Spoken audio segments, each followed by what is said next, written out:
Welcome back to another explainer. Today, we're unpacking some seriously intense source material to explore a totally universal human experience. I'm talking about the deep, visceral, psychological terror of being home alone. Come on, we've all been there, right? The house is completely empty, the sun goes down, and suddenly, the familiar walls around us just don't feel quite so secure anymore.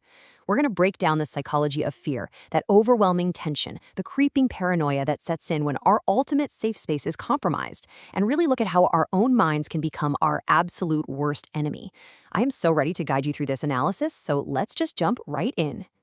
I want you to think back to a time you sat totally alone in the dark. Did you ever feel that sudden, completely irrational urge to glance over your shoulder? That creeping, unsettling sensation that you're being watched? Well, it's actually a primal instinct. Our source material today features true accounts that brilliantly expose exactly how fragile our sense of home security really is. When the lights go out, our brain's threat detection system basically goes into overdrive, desperately trying to fill in the blanks of what we literally can't see. Okay, let's dive into this. Section 1, the illusion of isolation. This section perfectly captures how our brain's perception of safety completely crumbles when we're left entirely to our own devices. You see, isolation is kind of just an illusion we create to feel safe.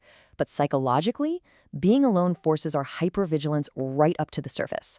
To illustrate this, the source material introduces us to a 30-year-old guy watching a scary movie. He's sitting in the open layout upstairs of a mother-daughter house. With all the lights off, the only thing cutting through the darkness is the glow of his TV screen.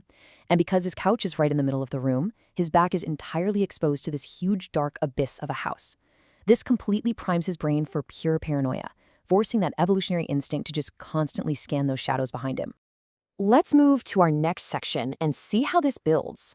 Section 2, paranoia. Is it hallucination or a terrifying reality? So picture this. You wake up at 1 a.m. You distinctly hear your sister calling your name from her downstairs apartment.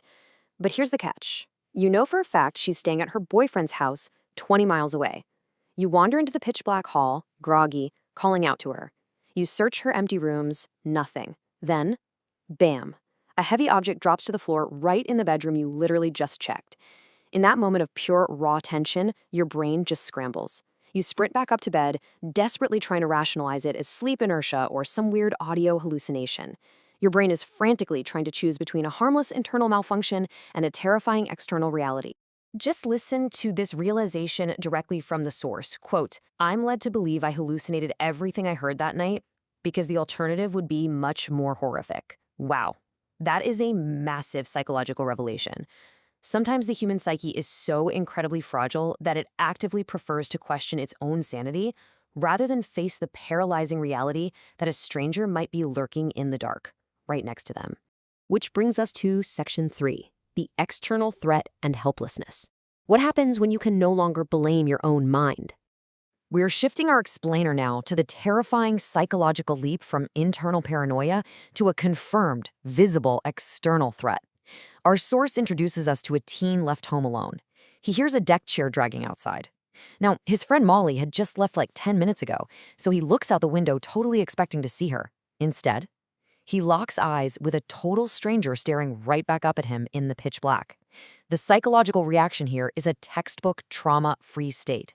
Scared speechless, he retreats to his bed, literally curling into a tight little ball, terrified that even the glow of his phone screen to text his group chat for help is going to betray his exact location. For 5 agonizing minutes, he remains entirely motionless. When the boy finally musters up the courage to peek outside again, the man is still there. But the psychological terror is escalated by the bizarre sensory details of this encounter. The man's shoulders begin moving up and down in this silent, violent laugh. The boy can hear a slight, eerie whistling sound. The guy is laughing so hard that he's literally wheezing. This unhinged behavior just shatters any remaining sense of logic, right before the boy hears the intruder trying to aggressively force open both the back and front doors of the house.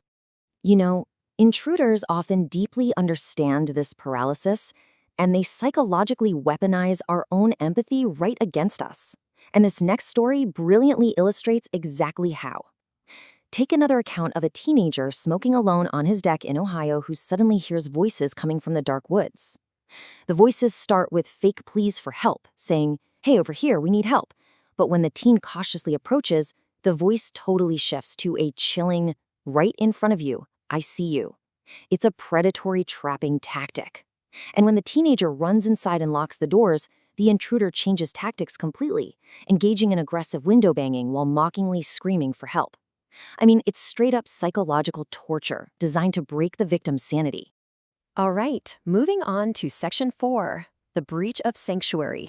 So we've talked about the fear of the dark and the fear of what's outside, but let's analyze what happens to the human psyche when the external threat officially crosses the threshold. Let's walk chronologically through this absolute nightmare. In a total panic to get their injured son to the hospital, parents rush out the front door, leaving it completely unlocked with their 10-year-old boy still home alone. At midnight, he hears the door open. Minutes later, peeking over the banister, he spots 3 tall strangers standing in his dark living room. He quietly retreats to his bedroom, closet, hiding behind a wall of boxes. And then, the terrifying climax. He hears footsteps enter his room. They approach the bed. Then, they approach the closet, and the closet door swings open. So, the absolutely crucial point here is this number, 20. For 20 agonizing seconds, that closet door stood wide open. The 10-year-old boy, crouched behind those boxes, held his breath in pure, absolute silence. He didn't look up, he didn't twitch. I want you to imagine the psychological fortitude required for a literal child to endure 20 seconds of pure, unadulterated terror, knowing that making a single sound would cost him his life.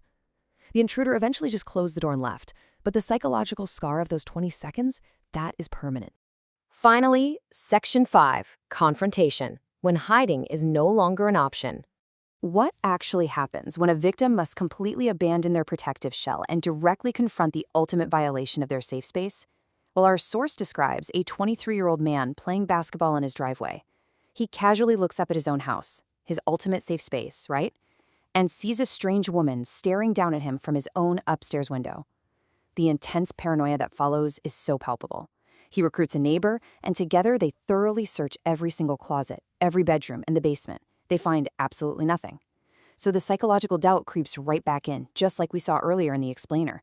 Did he imagine it? Is his mind playing tricks on him? He eventually just rationalizes that she must have slipped out the back door. But you guys, she hadn't left. That night, as he struggles to sleep, his mind just racing with tension and paranoia, the entire illusion of isolation completely collapses. He starts hearing strange, human-like noises, cutting right through the hum of his bedroom fan. He turns over, and as the source says, quote, "I turned to my other side, and there she was, getting out from under my bed." The shocking climax of this story forces the ultimate confrontation. His home was violated, his safe space breached, and he physically tackles the intruder, a woman known to police as Karen, who had literally been silently hiding just inches beneath him that entire time. It's a pretty fragile illusion, isn't it? The locks on our doors, the glowing light from our TVs, the comforting belief that when we are home alone, we are truly alone. We've explored the insane tension, the mind-bending paranoia, and the psychological breaking points of our sanctuary being breached. So I'm going to leave you with this final thought from today's explainer. The next time you're home alone and you hear a strange noise in the absolute dark, are you going to rationalize it as just the house settling? Or will you actually check under your bed?